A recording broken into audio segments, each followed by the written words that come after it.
see you more clearly, love you more dearly, follow you more nearly, day by day. Amen.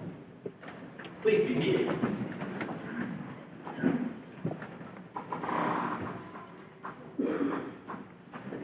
So when I read the gospel story that was going to be appointed for this Sunday during the week, I knew to myself that I was going to be spending my sermon explaining what Jesus is talking about. Because there is a whole lot going on in that passage. There's a whole lot of charged words, really loaded with a lot of emotion. Given our culture, words going on with Jesus about adultery and lust and divorce and pulling out of eyes and chopping off of hands and not swearing oaths. So I think it's important that we unpack this a little bit. Put this in context. As Howard read in our reading, when Paul is preaching to people and he writes his letter and he makes it clear, God approaches us where we are as we learn and we grow. I haven't quite fed you with solid food yet. You're not ready for solid food yet. I've been feeding you with milk, and you'll grow to being ready for solid food. In that way, Jesus is getting up in the Sermon on the Mount in this story, and he's saying, okay, y'all, you're ready for a little more solid food now. This is getting real. Remember when I met with Abraham, and I told Abraham, I love you. We're going to do one eye for one eye, one tooth for one tooth, right? Knowing that later Jesus would come and he would start to say, well, really, you should be more about forgiveness, right? As we grow, the lessons get more complex. And that's what Jesus is doing here in the Sermon on the Mount. He's teaching us a lesson about what it means to be made in the image of God, and telling us about the power that our words have as being people made in the image of God. So to back this up just a little bit, we need to go all the way back to the creation, back to the incarnation. Look at God. Now, does anyone deny God is powerful? God's pretty powerful. God's word has power. When you see in the creation, how did God create light? It said God said, let there be light. And there was light. God literally created from the Word. We see it in the incarnation. It says, God was the Word. The Word was with God, and the Word was God.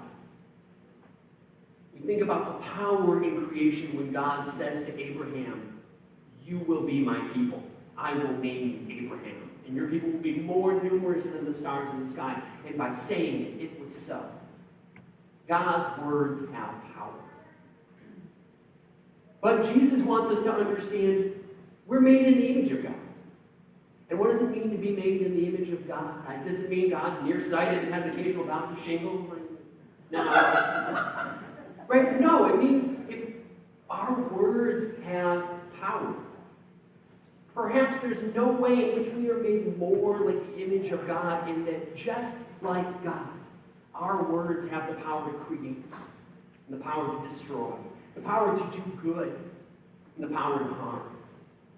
Just like God can create or destroy with a word, so can we. You think back in your own lives, does anybody remember a time where you said something that you regret?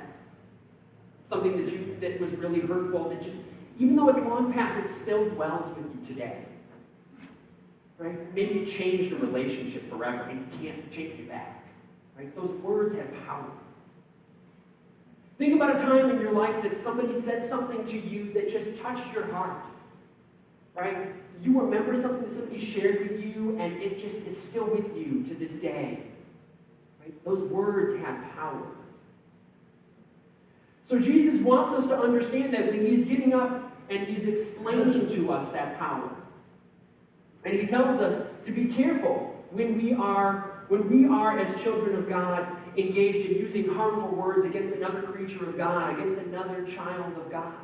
If we have brokenness in that relationship because of the words that we've used, Jesus said, don't just come to the altar and think you can make a sacrifice at the altar and everything's good. You need to tend to those words that we use. You need to tend to that relationship. Make things right. Mend with healing words you have the power to heal. And then come to the altar and then present your gifts to the altar. when Jesus is talking about some very loaded words in our language about adultery and divorce. And part of what Jesus wants us to understand in this story is the brokenness that comes from giving our word and having that word be broken. That it's not just words, is it? Just as there's a tremendous power in saying I do, and it takes two people and it forges them together, saying I don't anymore breaks that relationship.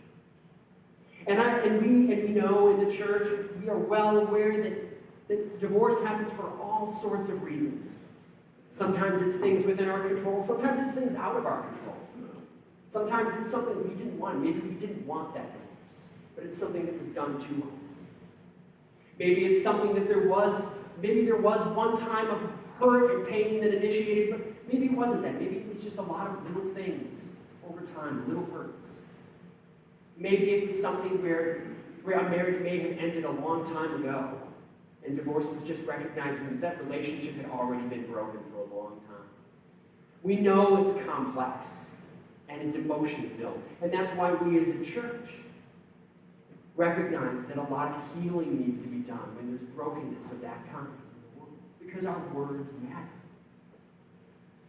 When Jesus is talking about oaths and why we don't just, we're not casual in our oaths or too casual about them, because when we build something with an oath, when we create something, our words have created just like God does. And then if we go back on our word, if we break our word, we destroy the thing that's been created. We are in that way like the image of God.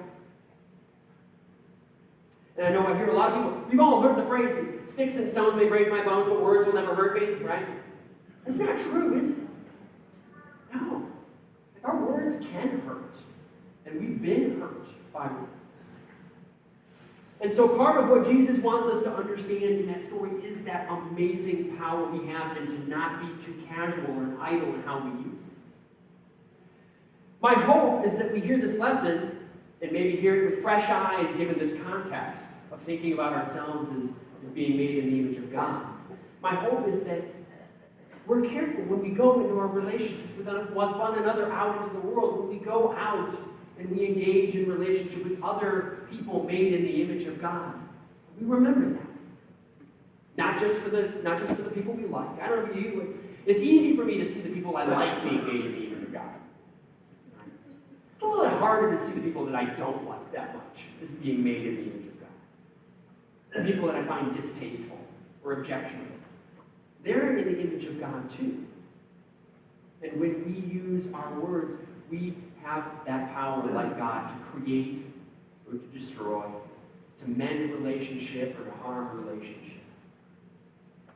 So when we go out into this world, we get to ask ourselves, this power that Jesus is telling us about, this tremendous power, how are we going to use those words to build the kingdom of God? Literally building the kingdom of God, like brick by brick.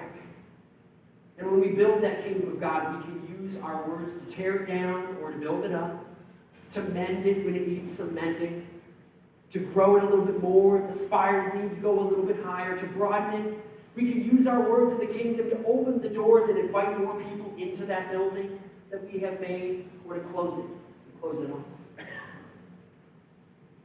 So when we hear this lesson, let us give thanks.